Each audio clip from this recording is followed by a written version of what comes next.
Hello everyone, स्वागत है आपका सोनिया टीचिंग क्लासेस में। कैसे हैं आप सब? आई होप अच्छे होंगे। चलिए स्टार्ट करते हैं आज के वीडियो को। आज के इस वीडियो में मैं डिस्कस करने वाली हूँ रीड 2025 के लिए संस्कृत शिक्षण से मोस्ट इम्पॉर्टेंट 30 क्वेश्चन। यह संस्कृत शिक्षण का 5वां वीडियो है। इसके पहले मैंने 4 वीडियो चैनल पर और अपलोड कर दिए हैं। अगर आप लोगों ने अभी तक उन वीडियोस को नहीं देखा है तो चैनल के प्लेलिस्ट में जाकर देख लीजिए। आपकी तैयारी को बेहतर बनाने के लिए बहुत ही हेल्पफुल होंगे। चलिए बिना देरी के स्टार्ट करते हैं वीडियो को। सबसे पहला क्वेश्चन है, वाचनस्य समुचितः क्रमः वर्तते। वाचन का समुचित क्रम है आदर्श वाचनम, अनुकरण वाचनम, संवेत वाचनम। आदर्श वाचनम, संवेत वाचनम, अनुकरण वाचनम। आदर्श वाचनम, अनुकरण वाचनम, मौन वाचनम। उपर्युक्तेषु एकास्माधिकः। बताइए कौन सा सही आंसर होगा। फ्रेंड्स, आप लोग भी आंसर देने की कोशिश करिएगा जिससे आपको पता चले कि आपकी तैयारी कैसी है। तो इस क्वेश्चन का सही आंसर होगा ऑप्शन डी, उपर्युक्तेषु एकस्माधिकः, यानी उपर्युक्त में से एक से अधिक। तो कौन कौन सा होगा? ए और सी दो सही ऑप्शन है यहाँ पर। आदर्श वाचनम, अनुकरण वाचनम और संवेत वाचनम, ये वाचन का समुचित क्रम है। और ये होता किसके लिए है? ये है पद्य शिक्षण के लिए।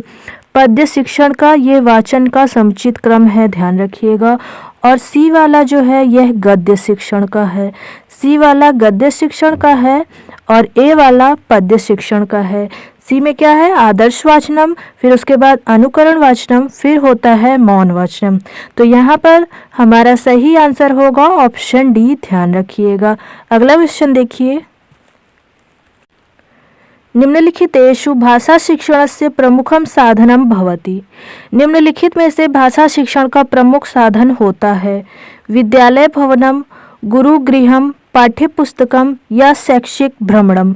बताइए भाषा शिक्षण का प्रमुख साधन क्या है? तो भाषा शिक्षण का प्रमुख साधन होता है पाठ्यपुस्तक। ऑप्शन सी सही आंसर है। फ्रेंड्स, अगर आप लोगों को इस वीडियो की पीडीएफ चाहिए तो टेलीग्राम चैनल का लिंक मैंने डिस्क्रिप्शन में दे दिया है। आप लोग वहां पर ज्वाइन हो जाइए, पीडीएफ मिल जाएगी। 1-2 बार वीडियो देखेंगे, 1-2 बार पीडीएफ से अभ्यास करेंगे तो ये क्वेश्चन आपको समझ में आ जाएंगे। अगला क्वेश्चन देखिए, उद्देश्य पूर्ति दृष्टया नाटक शिक्षणस्य श्रेष्ठ विधि वर्तते। उद्देश्य पूर्ति की दृष्टि से नाटक शिक्षण की श्रेष्ठ विधि है समवाय विधि, रंगमंच अभिनय विधि, आदर्श नाट्य विधि या गीत विधि। बताइए उद्देश्य पूर्ति की दृष्टि से नाटक शिक्षण की श्रेष्ठ विधि कौन सी है?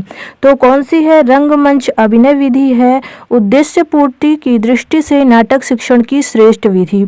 अगर यहीं पर क्वेश्चन ध्यान रखिएगा, आपसे ये उद्देश्य पूर्ति की दृष्टि से हटा दिया जाए, सिर्फ इतना पूछा जाए नाटक शिक्षण से श्रेष्ठ विधि वर्तते, यानी नाटक शिक्षण की श्रेष्ठ विधि कौन सी है? तो कौन सी होगी? समवाय विधि होगी। ध्यान रखिएगा, यहाँ पर उद्देश्य पूर्ति अगर आपसे हटा दिया जाएगा, सिर्फ श्रेष्ठ विधि पूछा जाएगा तो समवाय विधि होगी। अगर उद्देश्य पूर्ति की दृष्टि से पूछा जाएगा तो रंगमंच अभिनय विधि होगी। दोनों को अलग अलग ध्यान रखिएगा। यहाँ पर उद्देश्य पूर्ति की दृष्टि से पूछा गया है तो नाटक शिक्षण की श्रेष्ठ विधि होगी रंगमंच अभिनय विधि। ऑप्शन बी सही आंसर है। अगला क्वेश्चन देखिए,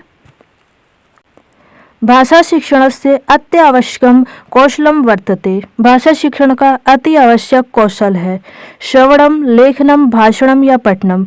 बताइए भाषा शिक्षण का अति आवश्यक कौशल कौन सा है? तो कौन सा है? श्रवणम है। ऑप्शन ए सही आंसर है। यानी भाषा शिक्षण में सबसे ज़्यादा महत्वपूर्ण सुनना ही है। सुनने वाला कौशल बहुत ज़्यादा महत्वपूर्ण है और यह जो है यह सबसे सरल कौशल भी है। ध्यान रखिएगा, आपसे पूछा जाएगा सबसे सरल कौशल कौन सा है? तो श्रवण है। ध्यान रखिएगा, यह क्वेश्चन भी पूछा जाता है। और यहीं पर आपसे सबसे कठिन कौशल पूछा जाए तो लेखन होगा। सबसे सरल है श्रवण और सबसे कठिन है लेखन, दोनों को ध्यान रखिएगा। और भाषा शिक्षण में अति आवश्यक कौशल है श्रवण, क्योंकि जब बालक श्रवण ही नहीं कर पाएगा तो आगे जो आने वाले कौशल हैं उन्हें नहीं सीख पाएगा, इसलिए ये बहुत ज़्यादा महत्वपूर्ण है। ऑप्शन ए सही आंसर होगा। अगला क्वेश्चन देखिए, या भाषा अध्यापनीया सा स्वमाध्यमेन बोधनीया यथा संस्कृतं संस्कृतमाध्यमेन आंग्लभाषामाध्यमेन इति कस्य विधेः गुणः अस्ति। यानी जो भाषा का पढ़ाने का माध्यम उसी भाषा में बोध किया जाए। जैसे संस्कृत का माध्यम संस्कृत ही हो, यानी कोई टीचर संस्कृत पढ़ा रहा है तो वह संस्कृत में ही बोले संस्कृत पढ़ाने के लिए, ना कि हिंदी में बोले। आंग्ल भाषा आंग्ल माध्यमेन, अंग्रेजी भाषा पढ़ा रहा है तो वह अंग्रेजी में ही बोले, ना कि हिंदी में बोले या किसी और दूसरी भाषा में बोले। तो यह किस विधि का गुण है? इति कस्य विधेः गुणः अस्ति। तो यह गुण किस विधि का है? यानी जो भाषा पढ़ाते समय उसी भाषा में बोध होती है। जैसे संस्कृत को संस्कृत के माध्यम से ही पढ़ाएं, इंग्लिश को इंग्लिश के माध्यम से ही पढ़ाएं। तो इसके लिए कौन सी विधि है? बताइए, ये कौन सी विधि का गुण है? कथा कथन विधि का, प्रत्यक्ष विधि का, भाषण विधि का या प्रश्नोत्तर विधि का? बताइए यह किस विधि का गुण है? तो यह है प्रत्यक्ष विधि का गुण। ऑप्शन बी सही आंसर है। प्रत्यक्ष विधि को निर्वाद विधि भी कहा जाता है, यानी इसका दूसरा नाम निर्वाद विधि भी है। ध्यान रखिएगा, दूसरा नाम भी देकर पूछ लिया जाता है। और यह भाषा शिक्षण की श्रेष्ठ विधि है। यह भी पूछा जाता है कि भाषा शिक्षण की श्रेष्ठ विधि कौन सी है? तो कौन सी है? निर्बाध विधि या प्रत्यक्ष विधि? कौन सी है? निर्बाध विधि या प्रत्यक्ष विधि? ध्यान रखिएगा, ऑप्शन बी यहाँ पर सही आंसर है। अगला क्वेश्चन देखिए, स्थूलात् सूक्ष्मं प्रति इति किम उच्यते। स्थूल से सूक्ष्म की ओर इसे क्या कहा जाता है? शिक्षण सूत्र, अधिगम, पाठ योजना या अभिप्रेरणा? बताइए, स्थूल से सूक्ष्म की ओर इसे क्या कहा जाता है? तो इसे शिक्षण सूत्र कहा जाता है। ऑप्शन ए सही आंसर है। शिक्षण सूत्र के जनक कौन है? Herbert Spencer. Herbert Spencer. ध्यान रखिएगा, कभी कभी यह भी पूछा जाता है कि शिक्षण सूत्र के जनक कौन है? हर्बर्ट स्पेंसर और क्रमेनियस। कौन है? हर्बर्ट स्पेंसर और क्रमेनियस। ध्यान रखिएगा, नाम इम्पोर्टेंट है। यहाँ पर स्थूल से सूक्ष्म की ओर के बारे में पूछा गया है, तो यह क्या है? यह है शिक्षण सूत्र। ऑप्शन ए सही आंसर होगा। अगला क्वेश्चन देखिए, शिक्षणस्य उद्देश्यं किम स्यात्। शिक्षण का उद्देश्य क्या है? शिक्षक निर्माणम, स्वार्थतापादनम, व्यक्तये धन प्रदानम, व्यक्तये सर्वांगीण विकासः। बताइए, शिक्षण का उद्देश्य क्या है? तो शिक्षण का उद्देश्य है व्यक्ति का सर्वांगीण विकास। ऑप्शन डी सही आंसर है। ध्यान रखिएगा, शिक्षण का महत्वपूर्ण उद्देश्य यही है कि व्यक्ति का सर्वांगीण विकास हो सके। अगला क्वेश्चन देखिए, छात्राणां भाव प्रकाशनस्य शक्ते विकासः भवति। छात्रों में भाव प्रकाशन के शक्ति का विकास होता है। वाद विवाद विधिना, प्रश्नोत्तर विधिना, पारायण विधिना या पाठशाला विधिना? बताइए, छात्रों में भाव प्रकाशन की शक्ति का विकास किस विधि के द्वारा होता है? तो किस विधि के द्वारा होता है? वाद विवाद विधि के द्वारा। ऑप्शन ए सही आंसर है। ध्यान रखिएगा, प्रश्नोत्तर विधि को सुकराती विधि भी कहते हैं। क्या कहते हैं? सुकराती विधि भी कहते हैं।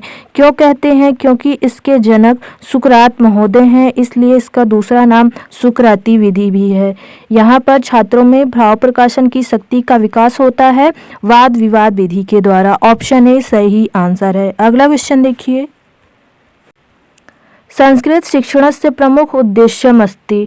संस्कृत शिक्षण का प्रमुख उद्देश्य है ज्ञानात्मक, सृजनात्मक, रचनात्मक या उपर्युक्त सर्वम। बताइए, संस्कृत शिक्षण का उद्देश्य क्या है?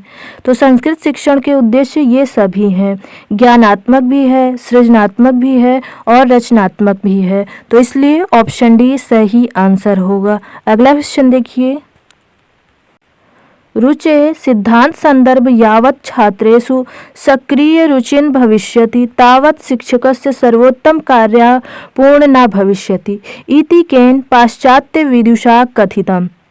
रुचि सिद्धांत के संदर्भ में यदि छात्रों में सक्रिय रुचि नहीं होगी तब शिक्षक का सर्वोत्तम कार्य पूर्ण नहीं होगा। यह किस पाश्चात्य विद्वान द्वारा कहा गया है? बताइए। रुचि सिद्धांत के संदर्भ में यदि छात्रों में सक्रिय रुचि नहीं होगी तब शिक्षक का सर्वोत्तम कार्य पूर्ण नहीं होगा। यह किस पाश्चात्य विद्वान ने कहा है? पिंटसेट महोदयन, हेराल्ड डी पामर महोदयन, सुकरात महोदयन या प्रोफेसर DS कोठारी महोदयन? बताइए। यह किसने कहा है? तो पिंटसेट महोदय ने कहा है। ऑप्शन ए सही आंसर होगा, ध्यान रखिएगा। अगला क्वेश्चन देखिए। श्रवण कौशलस्य अर्थ अस्ति। श्रवण कौशल का अर्थ है योग्यता, निपुणता, उच्चारणेन कर्तुम क्षमता, लेखन कर्तुम क्षमता। बताइए श्रवण कौशल का अर्थ क्या है? तो श्रवण कौशल का अर्थ है निपुणता। ऑप्शन बी सही आंसर होगा, ध्यान रखिएगा। अगला क्वेश्चन देखिए। फ्रेंड्स, अगर आपको वीडियो पसंद आ रही तो वीडियो को लाइक कीजिए, अपने दोस्तों के साथ शेयर कीजिए और चैनल को सब्सक्राइब कीजिए। अगला क्वेश्चन है भाषण कौशल संपादनाय साधनम विद्यते। भाषण कौशल संपादन के लिए साधन है कथा श्रवणम, पदक्रीड़ा, अभ्यासः, पठनम। बताइए। भाषण कौशल संपादन के लिए साधन है अभ्यास। अभ्यास के द्वारा ही भाषण कौशल को संपादित किया जा सकता है, यानी उसमें जो कमियां हैं उसे सुधार किया जा सकता है।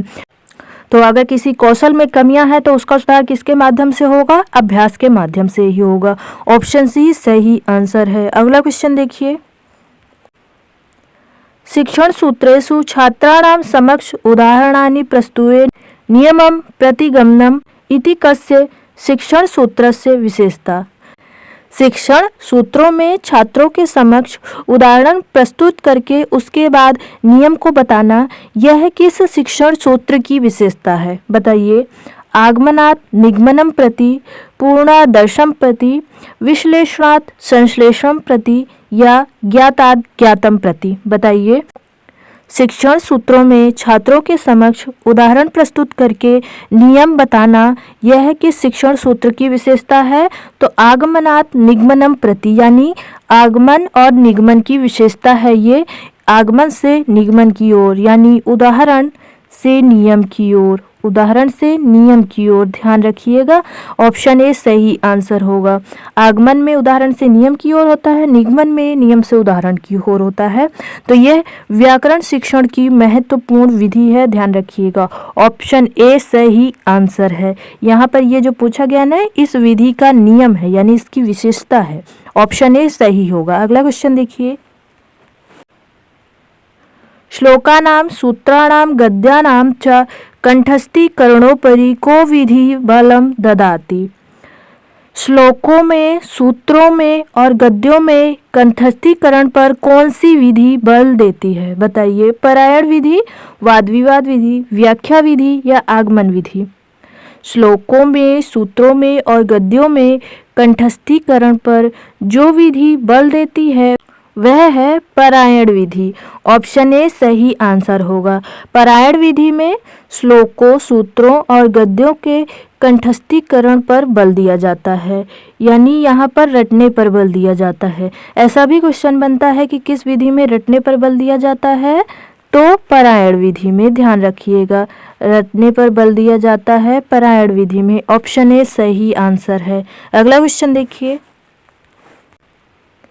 पाठ्यपुस्तकस्य भाषा कीदृशी स्यात्। पाठ्यपुस्तक की भाषा कैसी होनी चाहिए? शिक्षकाणां योग्यतानुसारम, लेखकानां योग्यतानुसारम, अधिकारिणां योग्यतानुसारम या बालानां योग्यता अनुसारम? बताइए। पाठ्यपुस्तक की भाषा कैसी होनी चाहिए? तो बालकों की योग्यता के अनुसार पाठ्यपुस्तक की भाषा होनी चाहिए। ऑप्शन डी सही आंसर होगा। अगला क्वेश्चन देखिए।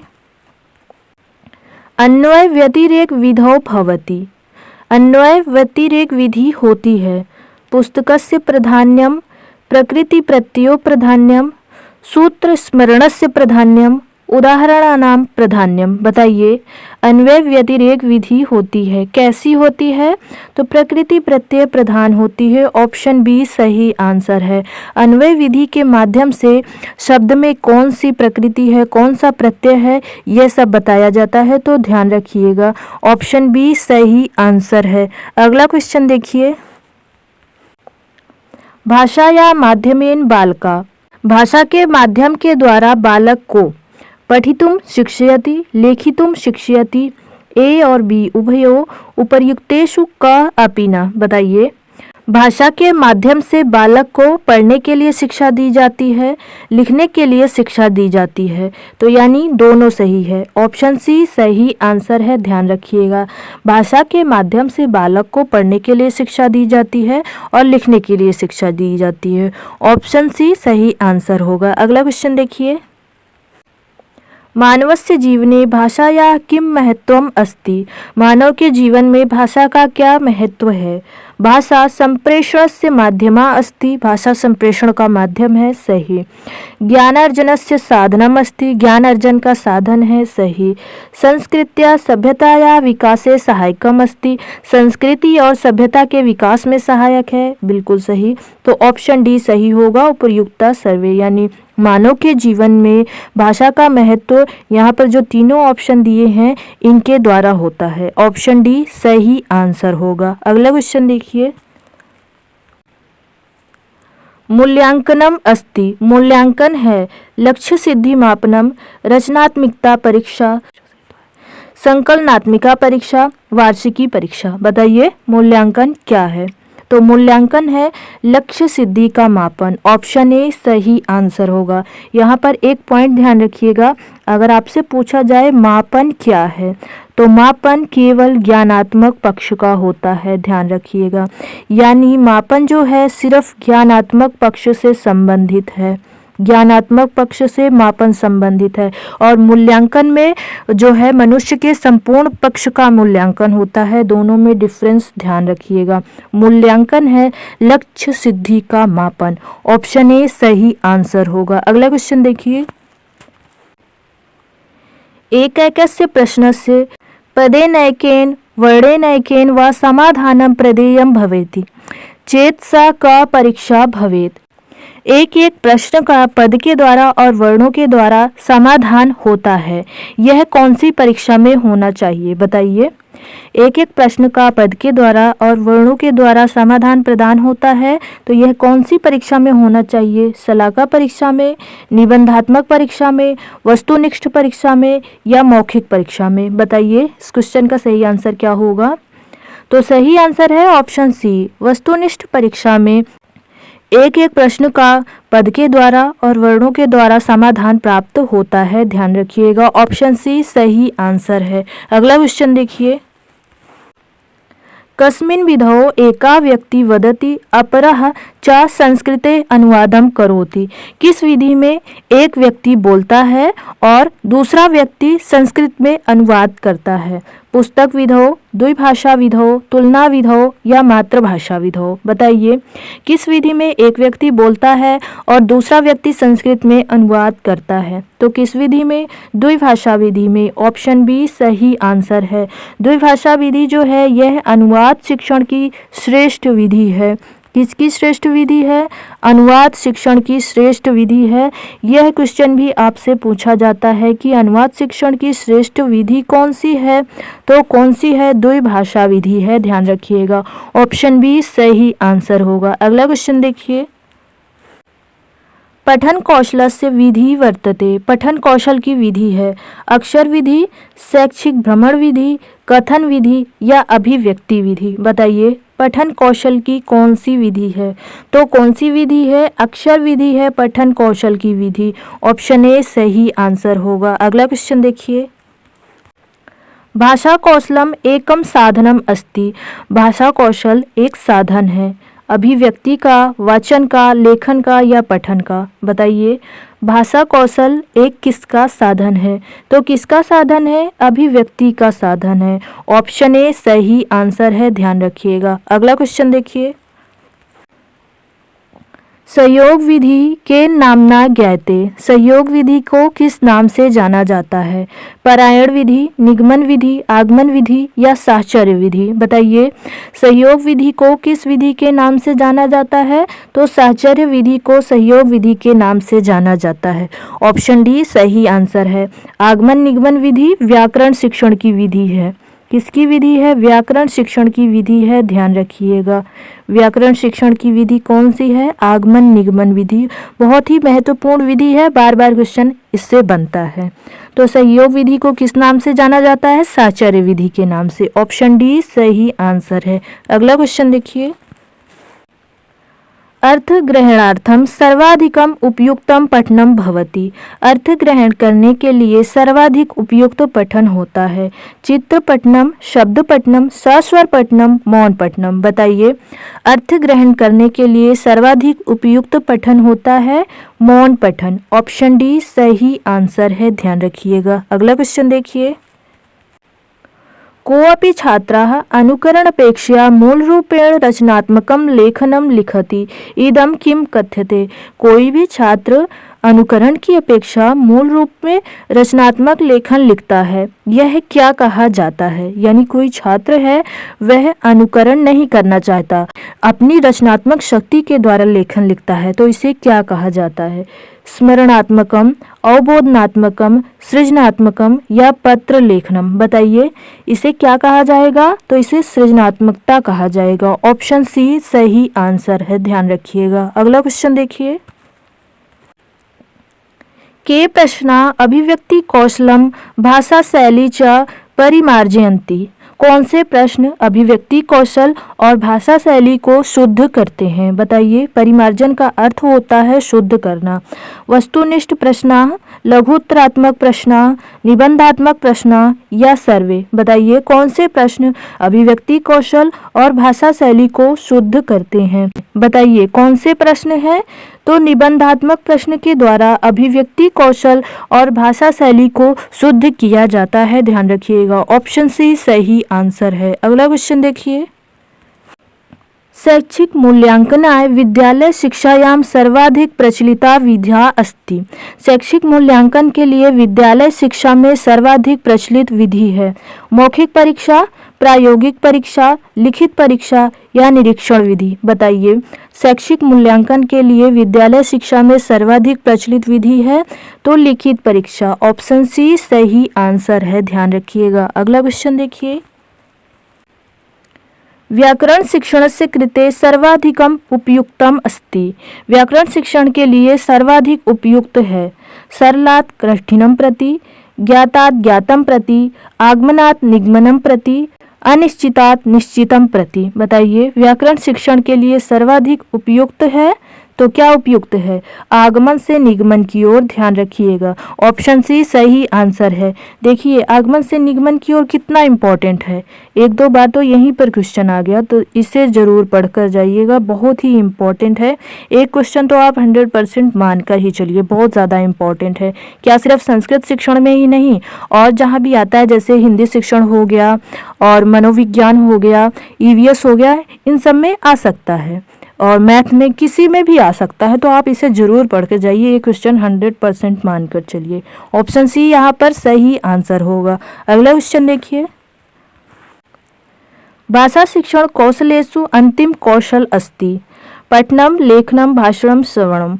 भाषा शिक्षण कौशलों में अंतिम कौशल है तो कौन सा है? लेखन है। ऑप्शन बी सही आंसर है। हमारी ट्रिक क्या है? LSRW। इस ट्रिक को याद रखेंगे तो आपको बहुत सारी कंफ्यूजन इस ट्रिक से ही क्लियर हो जाएगी। यानी आपसे पूछा जाएगा भाषा शिक्षण का पहला कौशल कौन सा है, तो कौन सा है? लिसनिंग यानी सुनना है। यहाँ पर अंतिम कौशल पूछा गया तो कौन सा है? राइटिंग यानी लिखना है। क्रम पूछा जाएगा तो कौन सा है? कौन किसके बाद आता है? कुछ भी आपसे पूछा जाएगा तो इसके माध्यम से आसानी से क्लियर कर पाएंगे, ध्यान रखिए। ऑप्शन बी सही आंसर है। अगला क्वेश्चन देखिए, कस्मिन् विधौ छात्राणां भावप्रकाशनस्य शक्तेर्विकासः भवति तथा छात्रेषु स्वाध्यायस्य प्रवृत्तिः आयाति। किस विधि में छात्रों में भाव प्रकाशन की शक्ति का विकास होता है और छात्रों में स्वाध्याय की प्रवृत्ति आती है? पारायण विधि में, सूत्र विधि में, वाद विवाद विधि में या चित्र विधि में? इसका जो भी सही आंसर होगा आप लोगों को कमेंट बॉक्स में बताना है। वैसे मैंने इसे वीडियो में ही डिस्कस किया है, देखते हैं कितने लोग ध्यान से वीडियो देखते हैं। समझ लीजिए, जिन लोगों ने आंसर दिया उन्होंने ध्यान से वीडियो को सुना है तो वो लोग सही आंसर दे पाएंगे, और जिन्होंने नहीं दिया तो वो लोग ऐसे ही बस देख लेते हैं काम चलाने के लिए। तो ध्यान रखिएगा, इसका आंसर जो सही होगा उसे कमेंट बॉक्स में ज़रूर बताइएगा। वीडियो कैसे लगा यह भी बताइएगा। वीडियो पसंद आए तो वीडियो को लाइक कीजिए, अपने दोस्तों के साथ शेयर कीजिए और ऐसे ही इंटरेस्टिंग वीडियोस देखने के लिए चैनल को ज़रूर सब्सक्राइब कीजिए। थैंक यू फ्रेंड्स, मिलते हैं नेक्स्ट वीडियो में।